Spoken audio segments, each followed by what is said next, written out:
So we actually stopped in the middle of recording this episode, like smack dab in the middle, just to watch the debate going on Thursday, the 22nd, right in the middle as we were recording. Just happened to be. I thought for sure we'd finished recording before the debate It's the started. fact. I was It's the very fact that we wrong. have way too much banter, and we both, Mark, both sides are making way too many shitty jokes and tangents, and by both sides I mean me, which is okay. It's okay. That's the dynamic of this podcast. That's how shit works. 20 episodes in, this is a regular occurrence. A highlight of mine was definitely the part where he said, "You think you're running against someone else? Well, you're running against Joe Biden."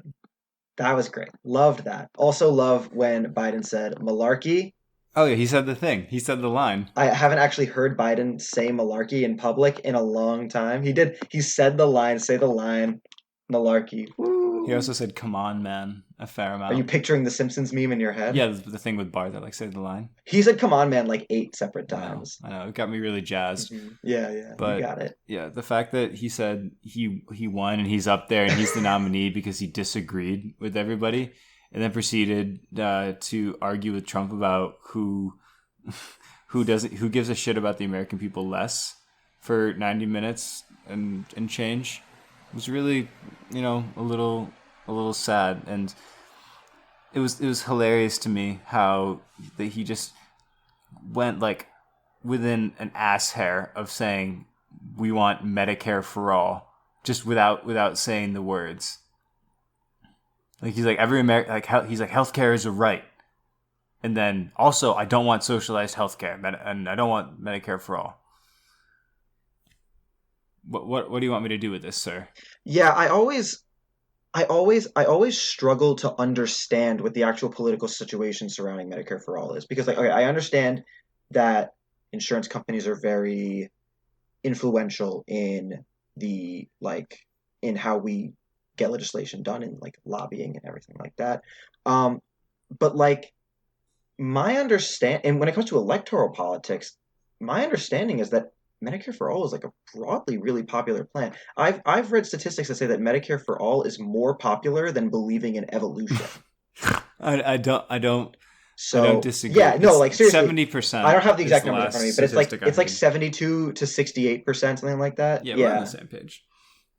So I'm always like a little bit floored at how unworkable of an electoral strategy it seems to be to run with Medicare for all. Like polling is kind of a crapshoot though because it always depends on like how you explain it to the person.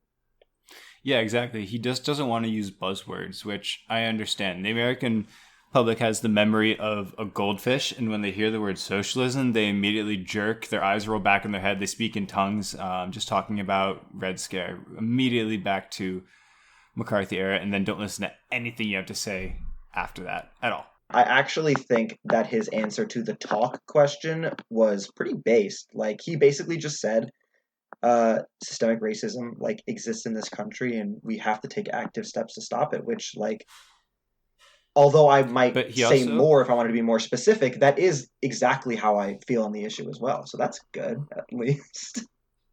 No, he did a great job of responding to that question, not because he said systemic Yeah. racism is real, reverse racism is not real, two things which I believe would have like put a lot of people off immediately, made a lot of people tune out, but he related it to like how you talk to your kids, which is a way better way to just format it. And also, I resent that I have to defend Joe Biden at all. Like the whole time Yeah. I'm sitting there talking with my girlfriend about it or talking about it on Twitter. I just realize who I'm defending, and I'm like, God, I hate being put in this position, but you Yeah. know, I mean, you such don't. is electoralism. How did Nika feel? Nika is she's having like many Americans problems with insurance, Yeah. and trying to find providers that take her insurance, of which there are not many, and hearing them, you know, hearing Trump say like, "Why don't you do this for 8 years?" when he's the current president, he could do a lot of things, and Biden just be like, "Come on, man." It was really, really frustrating and upsetting. I know, I know. Like, There's always one line from the debate that you're just waiting for. Like the last debate when Donald Trump talked about how he's been going around to all these events and there hasn't been one problem. And it's just like, hey, you remember a dude named Herman Cain? Like, fucking hit him with that shit. That would be mm-hmm. so fucking good. And this time, yeah, I'm disappointed this time that he didn't score a dunk about Donald Trump getting COVID because I've never seen because Donald Trump has never had more shit on his little doo doo ass in history. Like,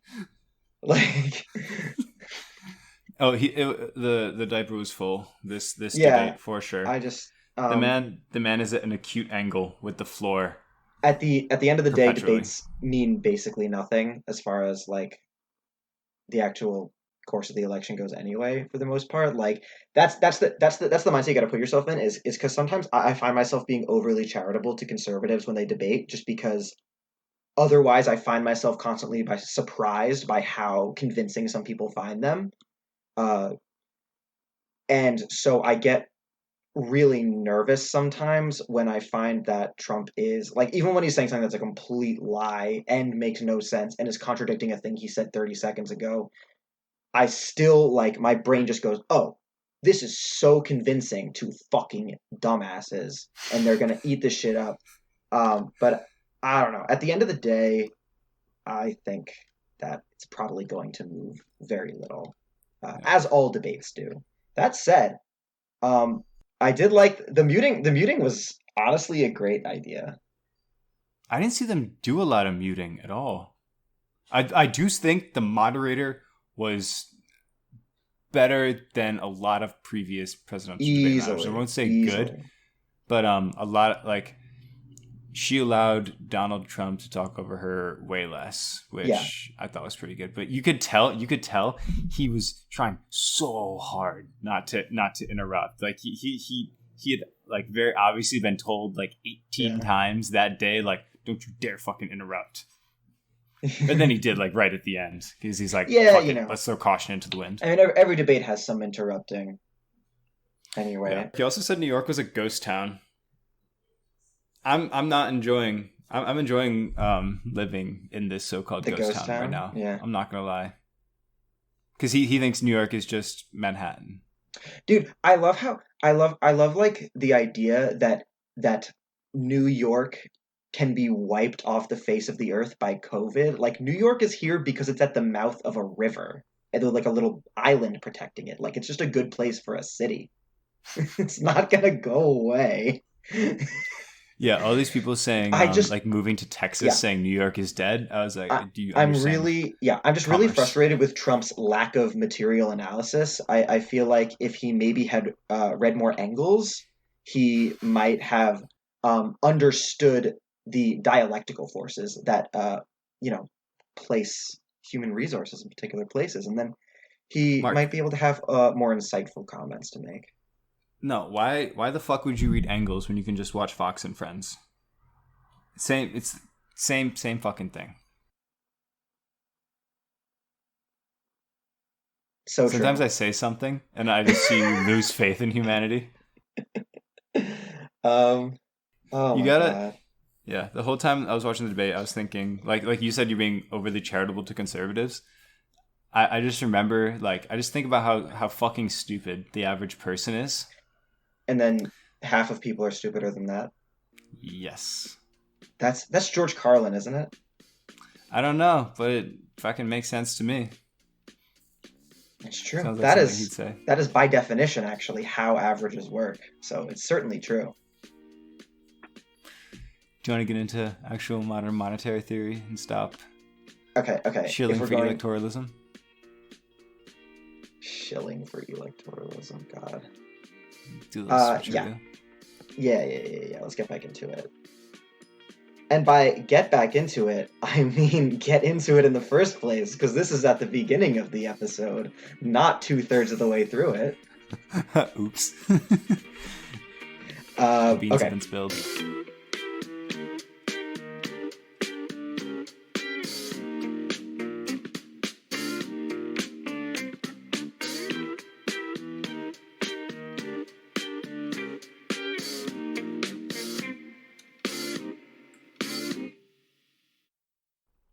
Welcome to We Read Theory, the podcast where we read theory so you don't have to. I'm Alex. And my name is Mark. Do you want to just start? Can Okay. you please end my pain and just Yeah, yeah, fucking yeah, yeah. start? So today we're going to be talking about something called modern monetary theory. So while it's maybe a little bit of a departure from the kinds of theories we talk about, it actually has theory in the name, which might be a first for the We Read Theory podcast. So that's I think something to that's kind of cool. That's kind of fun. We can work with that. And yeah, A little on the nose in a good way.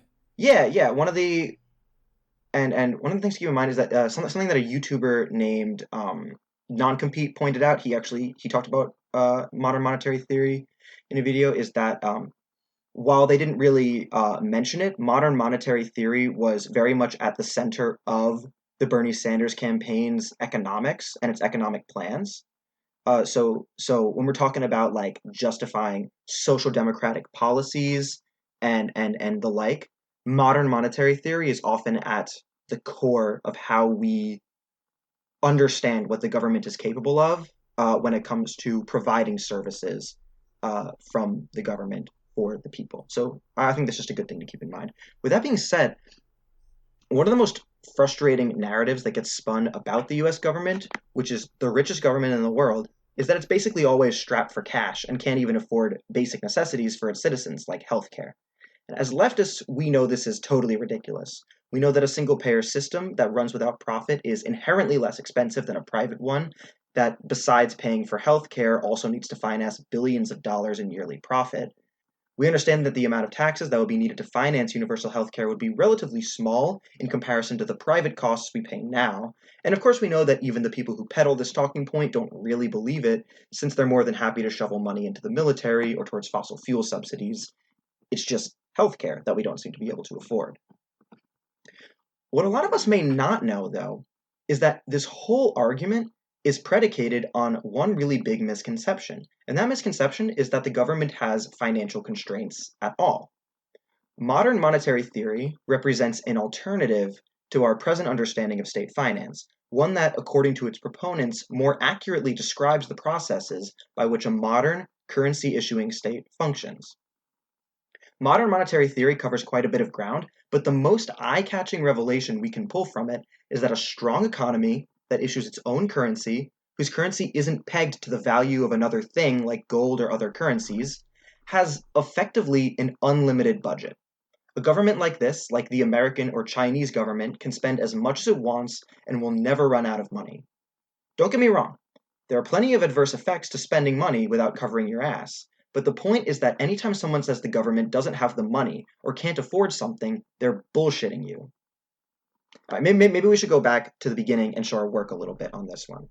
At its core, MMT is really about what defines money, where it comes from, and what makes it different from things that aren't money. The traditional answer to these questions, the one that I learned in classrooms while pursuing my econ degree, is something called metalism. This is a historical narrative about the invention of money, in which people used to barter for things that they needed. Bartering means to trade one good for another good directly. This is an inherently pretty difficult way to conduct trade because it requires what's called a double coincidence of wants. You can't trade with someone else unless they have what you want and you have what they want at the same time.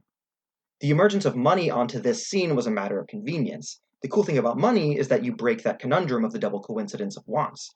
Money is something that everyone always wants, and the fact that everyone wants it means that if you have enough money, you can trade it for whatever else you want. The benefits of this are plain to see, but the big question is this: how do we decide what gets to be money and what's just a thing you can trade? The metalist answer to this most important question is that money, at least at the beginning, had intrinsic value. Gold, unlike paper money, is inherently valuable. You don't need an authority to bestow value on it. It's gold. The problem with this whole approach is that it's not history. It's a creation myth masquerading as history. Like all creation myths, it's less concerned with being accurate than it is with conveying a message about society. So what is the message? The myth is doing a lot of legwork to support neoliberalism. Neoliberalism is basically the idea that markets are the best method we have for distributing wealth, and so the goal of the government should be to let markets function as much as possible on their own, and when markets fail, to regulate them through the creation of new markets rather than through the setting of direct rules. A good example of this would be like when we had companies polluting the air too much, and so we instituted cap and trade, which created a market for the sale between companies of the rights to pollute, as opposed to just saying companies can't pollute this much. They have to do certain stuff. So instead of taking that like direct regulatory route, we created a pollution market to regulate how much pollution there was. That's like a very neoliberal way of doing things. Yeah, the capitalist Stockholm syndrome of capitalism with rules is always possible, and there's no other Mm-hmm. possible solution. Yeah, when Elizabeth Warren said capitalism without rules is what did she say? I don't Capitalism know, without but rules is like she popped in. barbarism or something like that. Or is like theft without capitalism without rules is theft. I don't know, whatever it was. It's actually very insightful because that's true. Capitalism is barbarism with rules. Everyone on Twitter was just, yeah, no shit. We've had rules for a long time now. Go on. The traditional narrative about the creation of money tells two major lies to bolster neoliberalism. The first lie is that markets predate the invention of money. Now, money has been around for many thousands of years, but human beings have been manufacturing goods for many times that long. The barter story tells us that even before money, before nations, before cities, human interaction has always been just as transactional as it is today. This is very useful to neoliberals who advocate maintaining the transactional nature of our society. Markets are just how humans do things. We shouldn't try to change a fundamental aspect of being human. The second lie is that money was invented through market forces independently of the state. This is also a useful lie for neoliberalism because it once again feeds into the narrative that markets are a natural expression of individual human desires and thus should be left to work on their own with minimal state interference. MMT rejects this story entirely. In a paper entitled From the State Theory of Money to Modern Monetary Theory, an Alternative to Orthodoxy, economist Randall Wray outlines another explanation of what money is and where it comes from. Wray, along with other economists like Bill Mitchell and Warren Mosley, is one of the leading minds in the development and advocacy of MMT. Unlike the orthodox perspective we just went over, MMT places a special importance on the state and its authority in the creation of money. Through the power of the state, we can actually solve that big conundrum of the orthodox view, that being how you get such a large number of people to agree that a thing has value as a medium of exchange. We said previously that gold and other precious metals were chosen because they have intrinsic value. But do they really? What use is gold to the average person? Sure, gold can be used in electronics, and certain kinds of windows use gold to reflect UV light, but gold has been valuable for a lot longer than those things have existed.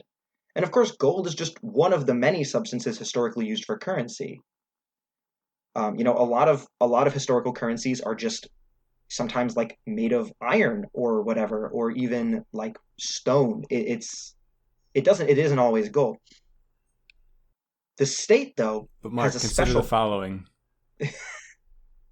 Yeah, It is shiny.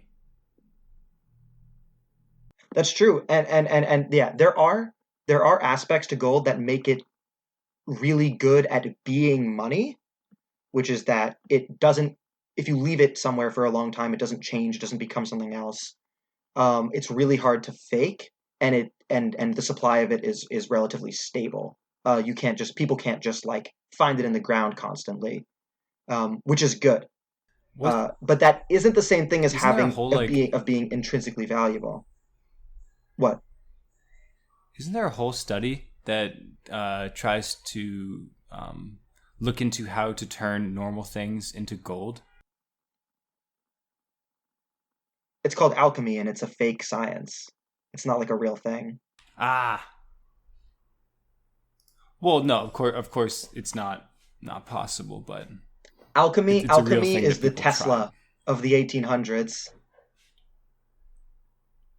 And okay, I'd love to hear Yeah, the explanation behind this. it's just a fake. It's fake science that gives people unwarranted hope for the future. Oh, I wouldn't say Tesla's fake science. Elon Musk is a shrewd, No, no, no. disgusting businessman, but the work his people are I'm doing just are being, incredible. Elon Musk, piece I'm of just shit. being, Like battery I know. efficiency is pretty phenomenal. I'm just in a spicy mood today. What can I say? Me too. I just ate Taco Bell with Diablo Mhm. sauce and just like breathing fire right now, bro. Okay, I like spicy stuff, but I actually think that the fire sauce tastes significantly better. Yeah, I don't know. I feel like I just don't want people to think I can't handle Diablo and my like machismo comes out in me and I'm like, okay, I gotta get the hottest one. Or else everyone in this Taco Bell is gonna think I'm a pussy. And there's nothing worse than that. So, like we were saying, there are aspects of gold that make it good for use as money, but those aren't really the same things as it being intrinsically valuable. A lot of things are good at being money without being intrinsically valuable. For example, a bottle cap is not particularly valuable on its own, but in the Fallout universe, bottle caps are actually a really reasonable thing to use as money because they're hard to falsify. They don't change when you leave them in one place for a long time. And it's not like there's bottle cap factories after the apocalypse, which I think is why libertarians like Fallout so much, because it's kind of I like think the libertarians might perfect, like it just for the it's aesthetic. like the perfect distillation.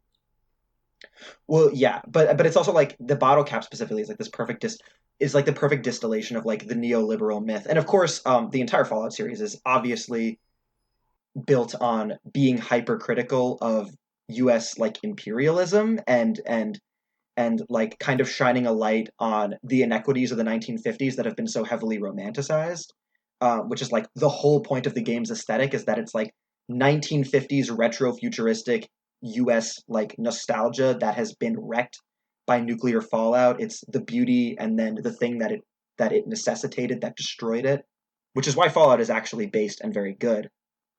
But nevertheless, libertarians will ruin everything like Bioshock and Fallout, all the good video games, and The Witcher.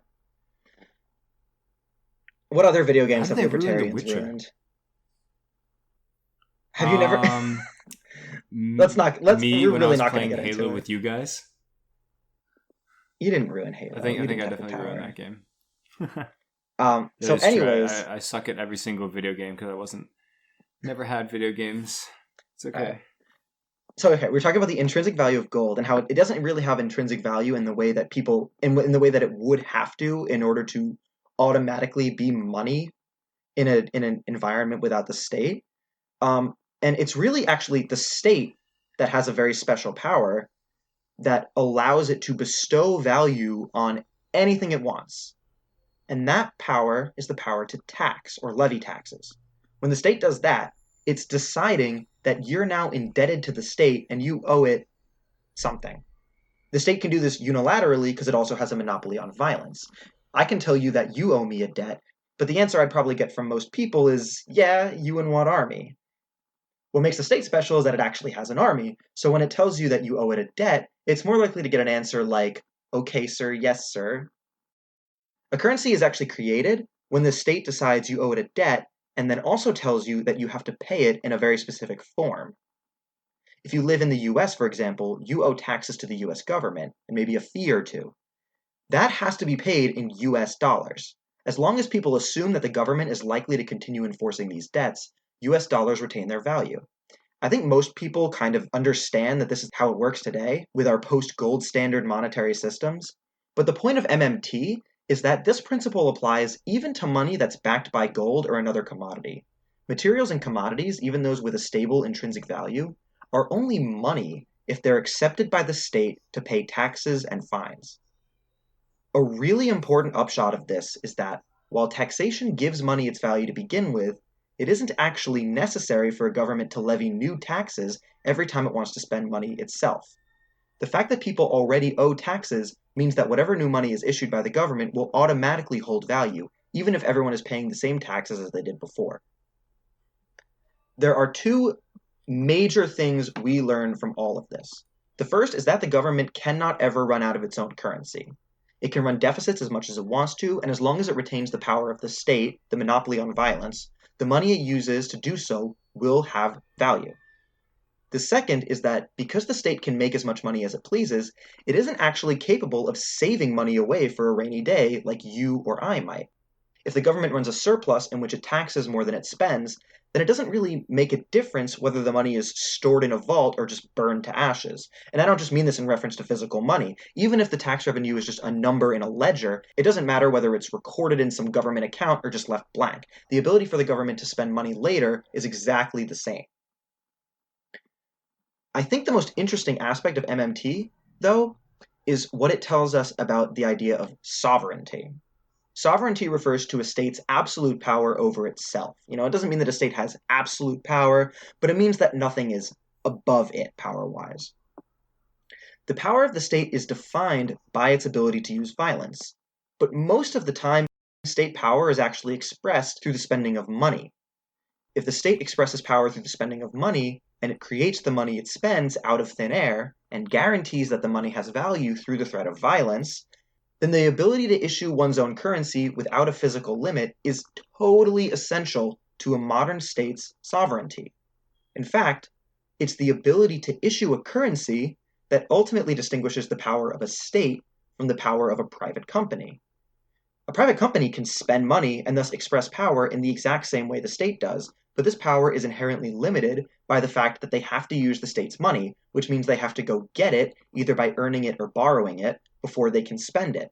They can't express power without taking part in a system with rules defined and enforced by the state. But here's the real kicker. If issuing currency is what makes a state sovereign, what does that say about states that can't issue their own currency? There are various states around the world that either peg the value of their currency to the US dollar or that just use the US dollar as their currency directly.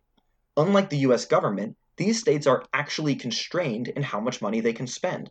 They're more similar to a company in that way. They have to get money before they can spend it. And if the money they use is dollars or pegged to dollars, then they have to get money from places where US dollars circulate, places where people generally need US dollars to pay their taxes. And without a doubt, this is a form of imperialism. If a state doesn't issue its own currency, then its status as top dog within its own borders is only maintained as long as it has the most money. Its supremacy isn't structurally guaranteed. Now, the idea of a government's sovereignty being limited sounds like a good idea, but let's remember that the state isn't surrendering its power to the democratic will of the people here. It's surrendering power to private firms and a foreign government. The degree of government power is the same, only now that power rests in Washington and serves Washington's goals. I went into researching this episode expecting to learn about domestic economic policy for the most part, and I did, but I actually really wasn't expecting MMT to sharpen my understanding of economic imperialism to the extent that it did. And now I almost want to do an episode on Bretton Woods, which was a conference that happened in 1944 that had some of the most famous ghoulish minds of the era, like Milton Friedman, along with people like John Maynard Keynes. And they basically hashed out a post war economically imperial framework for the United States. And a lot of the things that they set up then are still the ways that we enforce imperialism today. So that might honestly be a good idea for a future episode. Yeah, one of these days. Yeah. So if it works, we have a lot in the backlog. Yeah. But if it works like a company, does that mean it's subjected to, I guess, other foreign companies, contracting resources from that country or influencing their policy with money as well? Yeah, well, I mean, corporations can always... So in that way, it's not sovereign as well? Yeah, well, like corporations can always use money to influence what happens within a state. That's what money does. It's ultimately an expression of state power. And when you get money, you get the chance to express the power that is outlined by the state. But what makes the state sovereign is that it can make as much of that money as it wants to at any given time. So no matter how much money a corporation gets, the state will always be more powerful. This is not the case if you can't print your own money and you have to like get US dollars. Now you're playing the same game as the companies. So your actual Right. state sovereignty is significantly reduced. And like I said, limiting state power isn't necessarily a bad thing. But if we're talking about like the government of Zimbabwe, are we and like them changing their currency to the dollar? Are we talking about limiting the government, the power of the government, so that the people have more democratic power over like what happens, or that workplaces are democratized, or are we talking about large multinational companies now exerting power or foreign governments exerting power. That's not really preferable to the local government having that sovereignty, in my opinion, because that's imperialism. Yeah, of course. Okay, I think we're on the Does same that make page. sense?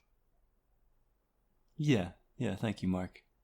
So let's talk about what MMT does for us as advocates of, at least in the short term, social democratic policy. In the simplest sense, MMT takes questions that are usually financial, can we pay for it, and turns them into political questions. Should the government do this? Let me explain what I mean. MMT tells us that the government can't run out of money, but that doesn't mean that the government should always spend as much as it wants all the time. There can be other adverse effects to quote unquote printing money. I actually don't really like the term printing money because the government is constantly printing money and recirculating new bills and destroying old bills without changing the actual total amount of money in the economy. Really, technically, the government is creating money out of thin air anytime it spends it, regardless of whether that's covered by taxes. The word for when the government creates money by spending it and doesn't cover that by taxes or incurring debt and just like quote unquote prints it, the actual term for that is seigniorage, and I find that to be a much more accurate term for what I'm talking about. Um, but the point being, there are other adverse effects to this. For example, private firms operate in the day to day by spending money on resources and labor. This is also what the government does when it wants to do something. So if private firms are operating at some capacity and then the government up and creates a whole bunch of new money out of nowhere and starts trying to buy stuff with it, you can end up in a situation where the government is competing with the private sector, which causes the price of those resources they're competing over to go up. If price increases are large and widespread enough, you have what's called inflation, the general raising of prices across the whole economy and the subsequent lessening of the value of the currency itself. Now, inflation is not always like a killer. The US economy pretty much always experiences at least a couple percentage points of inflation every year, and it's still working fine, I guess. Ish. But inflation that gets too high can create big problems. Mainly the fact that people can't really effectively save when their money is rapidly losing its value just sitting there. And this means that parents can't save for their kids' college or to buy a house. And it's not just a middle class homeowner problem. Working class people in America already struggle to save away just a few $100s for an emergency car or healthcare expense. If the value of their $500 savings is now going down by 5, 10, 15%, or even higher on a yearly basis, that's only going to make that saving problem worse. So inflation is an adverse effect that might limit how much the government wants to spend at a given time. But there's a really important difference between causing inflation and simply not being able to afford something. If you literally can't afford to give your citizens health care, then there's nothing really to discuss. If giving your citizens health care runs the risk of causing inflation, well, now it's a political question. If you're struggling to save up $500, $1,000 for a potential healthcare cost, then inflation can really fuck you up. But if the policy that causes the inflation also removes healthcare costs from the equation, then the trade off maybe is worth it to you.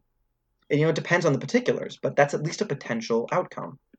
And that's what MMT does for us. It opens up these more nuanced conversations about how the government can and should employ its economic power. Yeah, it's really interesting in countries where the inflation is so high or the valuation of their own currency fluctuates a lot. Like I Yeah, think you might have said it earlier, Zimbabwe. Um, yeah. Instead of saving for their kids' colleges, they will put a down payment on a piece of real estate Hmm. and just like pay that mortgage because they can't invest in their own country's currency and like have it be at a certain value at a certain time. And real estate is the most stable thing. So Yes, just watching it. hyperinflation. I'm sorry, I'm sorry. I didn't mean to cut you off. Nice. Okay, go for it. Hyperinflation is what happens when the rate of inflation is 50% or higher, which basically just means that prices go up by 50% on a yearly basis across the whole economy. And once you hit like that hyperinflation point, it's really, really tough to reel it back in. And you often actually end up with really like absurd levels of inflation, like 2 million% a year. So prices going up by 20,000 times over the course of a year. And that's a situation that you had in Zimbabwe And what they ultimately did was that they dollarized. They adopted the US dollar as their currency, and with that comes a dramatic loss in that state's sovereignty, its ability to express power, because now they can't do seigniorage like they would have otherwise been able to do previously.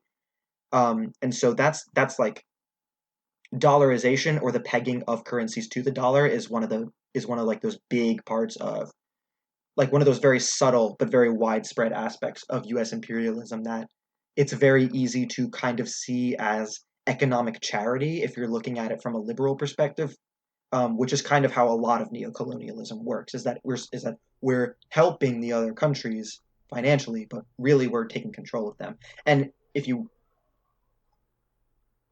I'm talking about this for way too fucking long. I don't know why I'm on this fucking tangent. But if you look back at the old justifications for colonialism, you actually find that it's basically the same thing. Oh, like, we're actually helping India by colonizing it because we're building schools and railroads. And people still make this argument for the British Empire today. So nothing has really changed. Yeah. What's a couple schools if you can sacrifice a light genocide? Yeah, That's fine. apparently the like conservative estimate for the death toll of the British Empire in India is 1 billion. Isn't that almost that's about its population right That's now? about, yeah, it's like 1.3 like 1.3 billion people live in India right now. But this is over like 200 years. Yeah. That might be for the whole British Yeah, Empire too. still, I'd say. It might not be India, because they if the British Empire was together today, I think their population would be like 2.5 billion. We are so fucking off topic. Anyways, That's fine. I'm always down to talk about the British Empire because you know a lot more about it than I do. um, so MMT also allows us to rethink how inflation works on the whole. The orthodox perspective on money is that it functions like other goods and has its own intrinsic value. If you look at it this way, then seigniorage must necessarily cause inflation because you're making a good less scarce, which inherently reduces its value. Through MMT, we get a different understanding. It's not that the printing the money that creates inflation, it's the fact that the government competes with private firms for resources and labor. This redefines how we think about taxes and debt. If the government wants to spend money on something that private firms are already buying and it wants to avoid causing inflation, then it can remove some funds from the private sector, either by taking them in the form of taxes or borrowing them in the form of debt by basically issuing government bills and bonds, treasury notes. The point, though, isn't to reduce the number of dollars, but to reduce competition between the government and the firms. So taxing corporations directly is generally more likely to get you the desired effect. This also means that the government can print money and spend it without raising taxes and without incurring debt and without causing inflation if it does it just right. If it spends money without creating new competition with private firms, then there's no reason why inflation has to happen at all. If, for example, the government is using funds to build things the private sector wouldn't build otherwise, like interstate high speed railways, or if it employs people that the private sector wouldn't otherwise employ, like people to build interstate high speed railways, then it doesn't actually place inflationary pressure on the US dollar. Okay, maybe it's simple. Maybe building a high-speed rail network would mean some competition, like for the steel or other resources or some of the land that they would have to use for it. But the point is that you only need to use taxes and debt to cover the cost of the things you're competing for, not the whole thing. The main idea I want to get across is that the question isn't financial anymore. We can do this if we want to. It's a matter of political will, which is a significantly easier hurdle to cross than simply not having the funds. Yo, could we take a pause for just 2 to 3 Do you have minutes? to let Nika in? No, this is just moving so fast, and I'm not comprehending it Yeah, at yeah, all. I'm yeah. not No, no, gonna no, no. lie to you. That's what I have you for. Please let's get everything up to speed. Yeah, I'm not gonna lie. I I was trying. I've been trying to So switch different things to make. where did I lose you? Um, I guess the competing with private firms means inflation doesn't actually occur because Okay. I'm still on. I guess the P brain take that more money, less scarce, less value. So okay. Um Basically the way that And we wait, yeah, isn't and I'm not crazy, right? yeah. money, all the money in the U.S. has value because it's backed by Fort Knox, right? No, we're not on the gold standard, baby. Fiat currency. We haven't been on. Yeah. The Bretton Woods Conference that I was talking about, that 1944 conference, it established the gold standard, and then Nixon in the 1970s actually took us off it completely. And so we're totally flying free, baby. It's not Okay, backed then I'm by way behind. anything. Yeah. Okay, there you go. It's not backed So by gold. how'd we switch from gold to fiat, whatever fiat We is? just said it. Yeah, fiat just means that it's not backed by anything except for the word of the U.S. government. We just said it. So We wait, we just did like it. took the value at the time, and then said we're just gonna start. This is our starting point. We're gonna go from here, and then Yeah. it's just changed. Yeah, Okay. I mean the value of the Um, U.S. dollar has changed significantly in both up and down. It's gone like a roller coaster since then. okay, so let's go back to the main point. Yeah. How does seniorage, as you say, not cause inflation? So Because it doesn't scarcity value thing. necessarily cause inflation because money isn't a good. It's money. It's fundamentally different. Money isn't like a good or a service. It's an expression of the government's ability to take stuff that it wants. Um, so really, it's not so much how much money there is, but how much money there is in relation to the stuff that's being bought and sold in the economy. So basically, the way that it works is that if there's X number of stuff flying around, people, I'm including people getting paid for work they're doing, people buying stuff, businesses buying stuff they're going to make into other stuff later, all that stuff, that's X. And then you have the amount of money that corresponds to all that, the amount of money that's used to move all that around is Y. If you increase Y without increasing X, then you have inflation. But what an X doesn't include is unemployed people who want to find work but can't because the private sector doesn't have any use for them. Public, a bridge that isn't going to be built by the private sector because it's not profitable.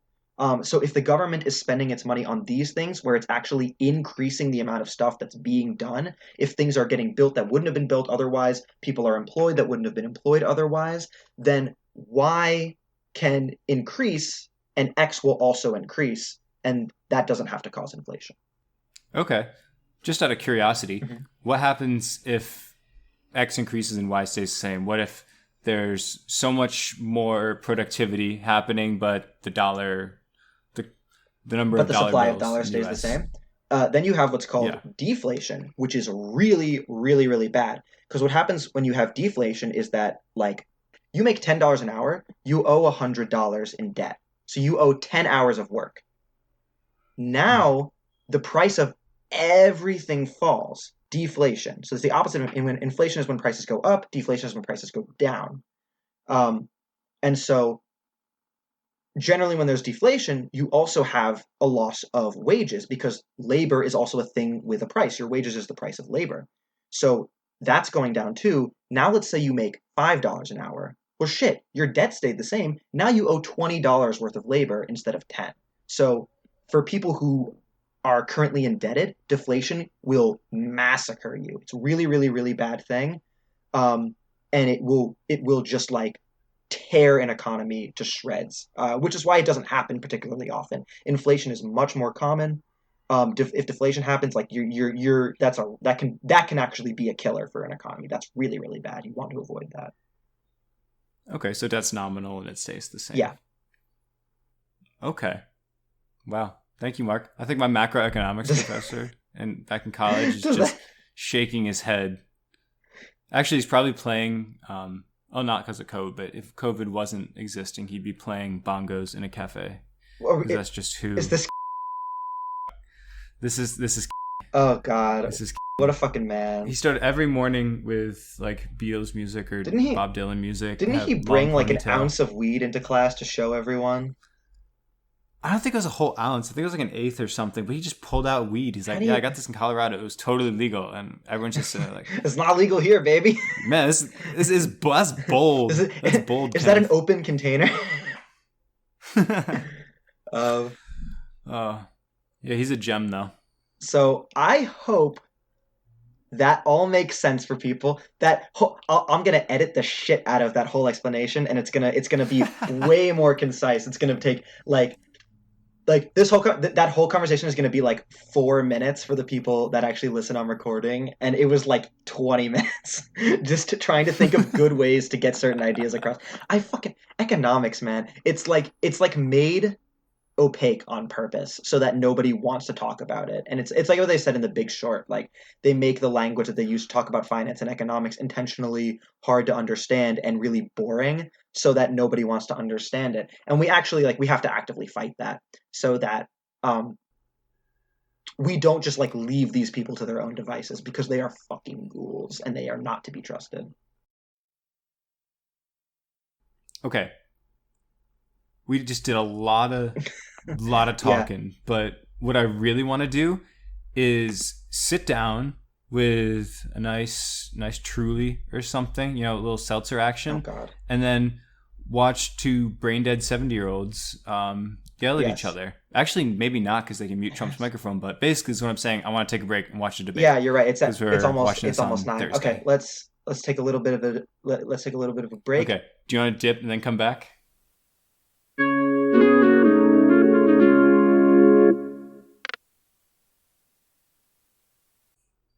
So, hey, we're back. We just finished watching the debate. And we actually also just finished talking about the debate, even though you probably heard the conversation we had about 45 minutes ago. Time, man, it's fucking crazy. It's an Anyways, illusion. if I think I just had a traumatic experience. I actually can't really remember what happened over the last 2 hours at all. So I feel like we've just finished our extended conversation about um, how inflation is actually caused when it comes to government spending, as opposed to the orthodox view.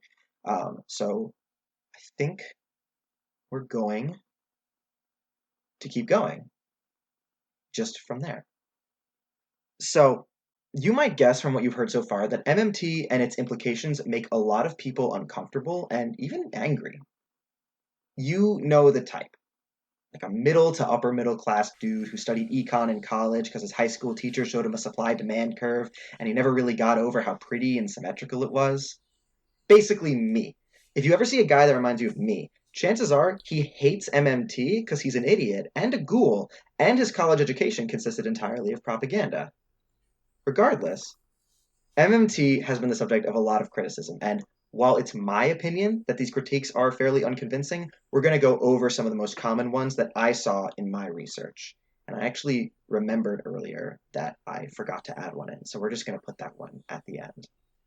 So remind me not to forget that one because that's an important. It's actually probably the most important one. So okay, for the purpose of responding to critiques, we're going to be looking at a series of blog posts written by Bill Mitchell, one of the economists we mentioned earlier on his economics blog.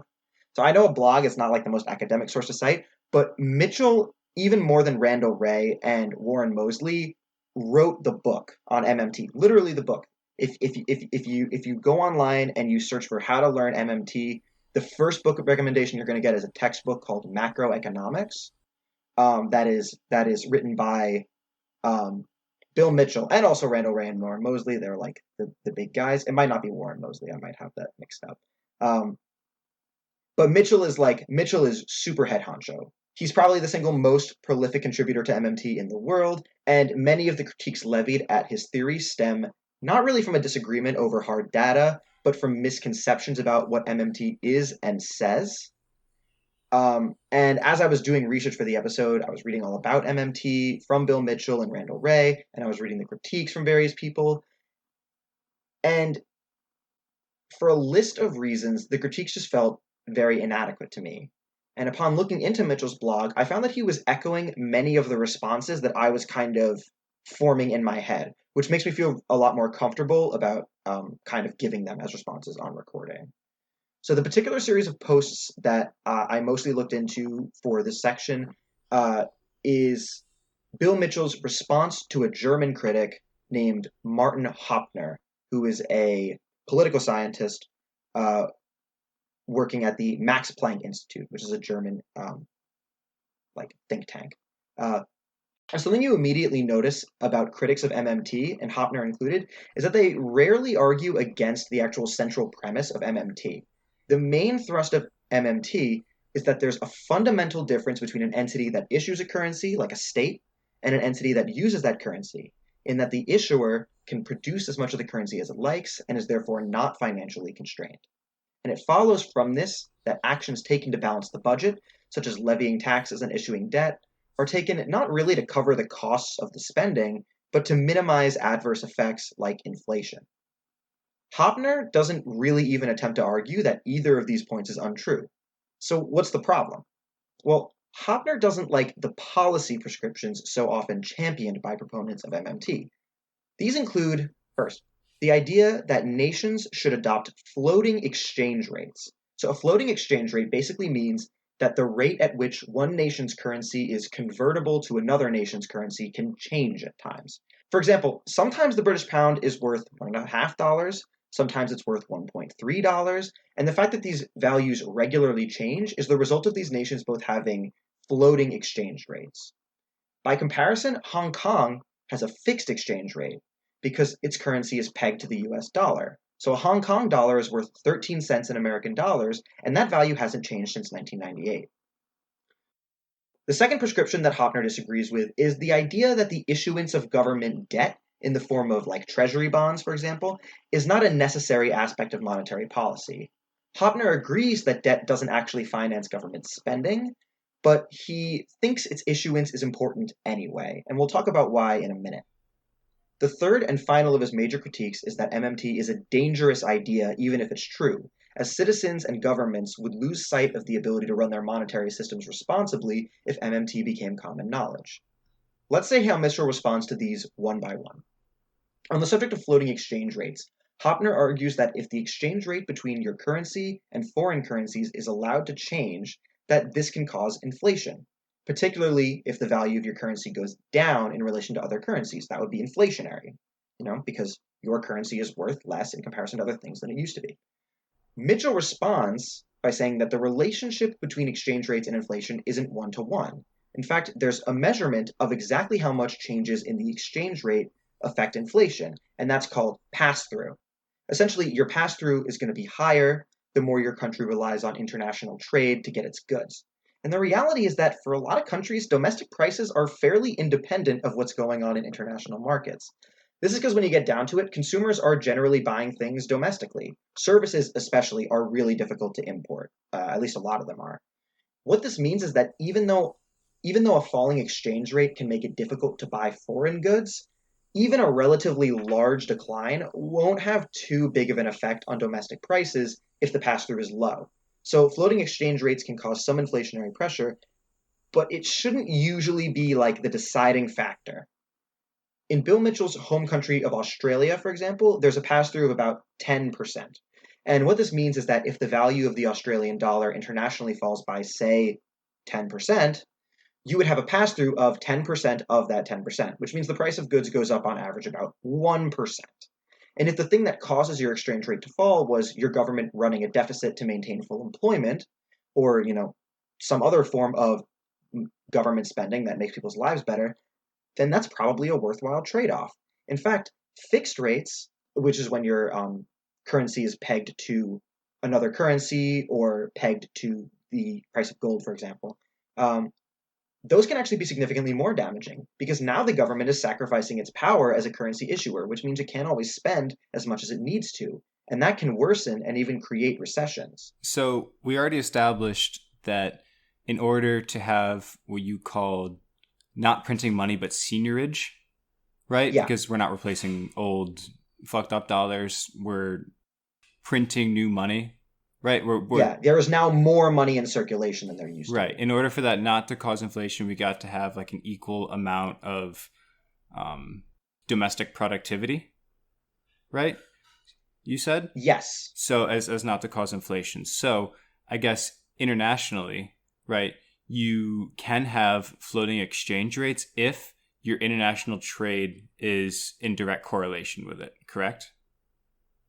Well, it's really more that so you could like make your domestic policy so that even if you have a floating exchange rate, it stays relatively stable. But really, the point is that we shouldn't be worrying too hard about it at all. Like, it's okay for your currency to debase a little bit, as long as you're doing it for good reasons. As long as, first of all, that exchange rate falling isn't having too big of an effect on your prices.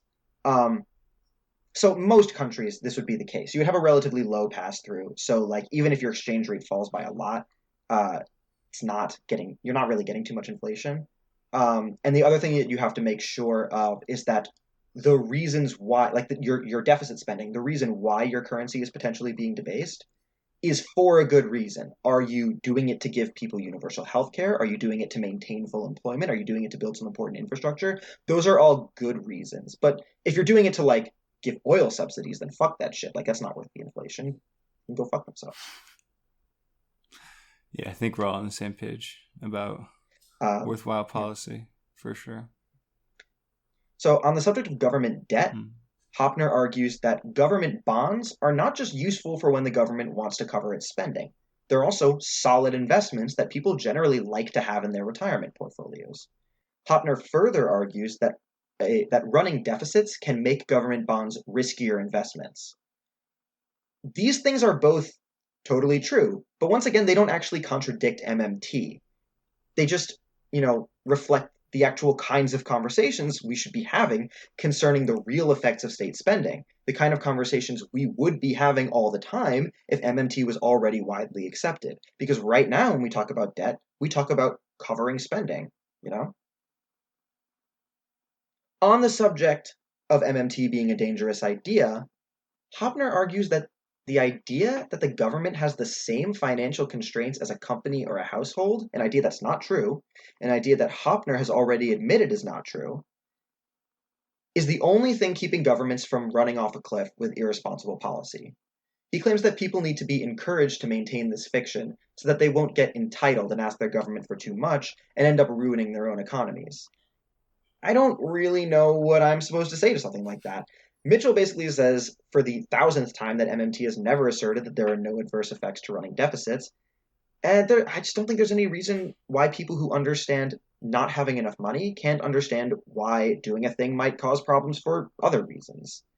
And I just, it kind of speaks to me to like the inherent misanthropy to like the neoliberal position in general, where like you have this select few humans who, by way of being like captains of industry, of like business leaders, that they've kind of earned the right to affect the world, and everyone else is like basically just like a dumb sheep. Like, because that's kind of the feel I'm getting from this take of Hopner's, and it's deeply misanthropic. And misanthropy, the general hatred and just like not giving a shit about people, is, in my opinion, the soul of authoritarianism. And so I think it ultimately speaks to the authoritarianism of uh, capitalist systems of distribution. Right. And if you're steeped in that, you're probably not going to really give much of a shit about providing healthcare to people Yeah. or really doing anything that doesn't turn a profit. Yeah, because once you accept the idea that like the average person is, not really doing a whole lot for the world, then you that can really sour the effect of like being a utilitarian. Because once you're like, if you like want to be a utilitarian and there's people out there who are like totally useless, then you can start to like justify like, we don't have to give them health care because they're not gonna like give back to the system anyway. It's a real, like, that's the dangerous idea in my Yeah. opinion, is the idea that people should be kept in the dark because they're too stupid to use the truth responsibly. I don't think that there's ever been a case, really, and maybe in some like really esoteric situations, but for the most part, I don't think there's ever a case where I think it is less moral and less responsible for the future of a nation to keep its people in the dark about fundamental truths about how the nation functions. Yeah. I guess it depends on what you want out of a country or a society. Do you want it to be Um, do you want your personal safety to be held above all else? Do you want your country to be dominant militarily? Like, do you tie your own sense of self-worth to your country's dominance in the world? If so, then honestly, you're probably pretty happy right now. If you care about, I don't know, your fellow man or like the person sitting next to you, or maybe future generations, if you have any shred of empathy, you might be a little put off by the current state of things. And that's also why it really makes me not angry, just sad when people say like there's we don't need like empathy in politics. Yeah. Like, okay, we don't need empathy. Let's not have morals either. Like, okay, Yeah, let's have a government that doesn't have any interest in understanding what it's like to live under the government. That's a fucking great idea. I honestly wish we could make every congressman live off of minimum wage. If they're public servants and they can decide what people can live on, then they can live on that too. Yeah. Let's put the servant back in public servant. That's what I'm saying. Mark the podcaster Wait, 2020. so there's one more critique that I haven't actually written a script for. I just forgot when I was finishing up the script earlier today. So we're gonna do this one totally off the dome. Totally, we're freestyling right now. So basically, there is this idea called the crowding out effect. The crowding out effect is basically the idea that when the government spends money, this causes interest rates to rise. So what that means is that um, when you want to take out money you want to take out a loan so that you can make an investment. Say you're a big business, right? You want to take out you will take out smaller loans. You will not take out loans that you might have taken out otherwise. And basically, so whenever the government spends money, you end up inherently stifling the private sector from doing what it's going to do. Um, this is a commonly understood like concept among mainstream economics, and I it's an idea that I came across a couple times in my reading.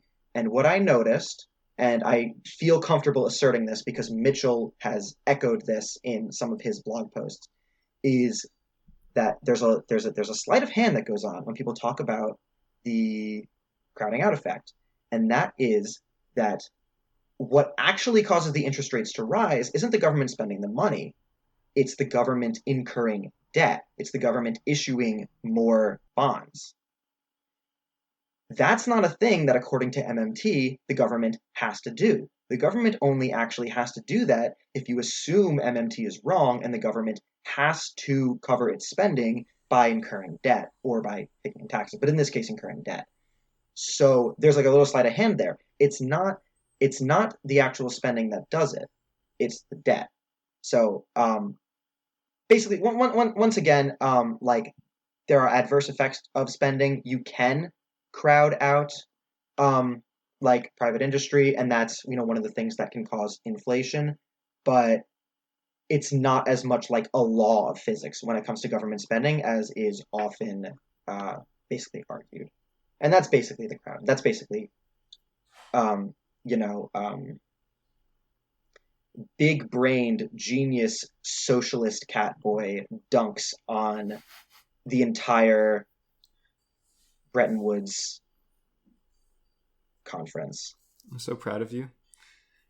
I once heard that economics is like astrology for dudes, and I think that makes sense because, like astrology, I don't understand economics.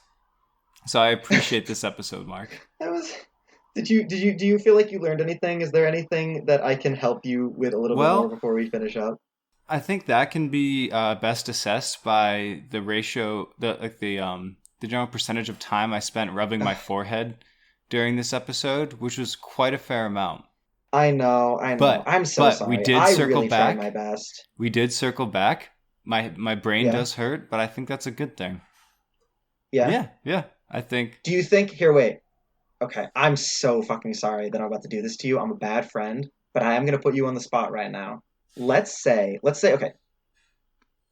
let's say that you leave the recording, you leave your high definition, high tech recording studio, and you go and see Nicole, And she goes, what was the episode about? And you say MMT.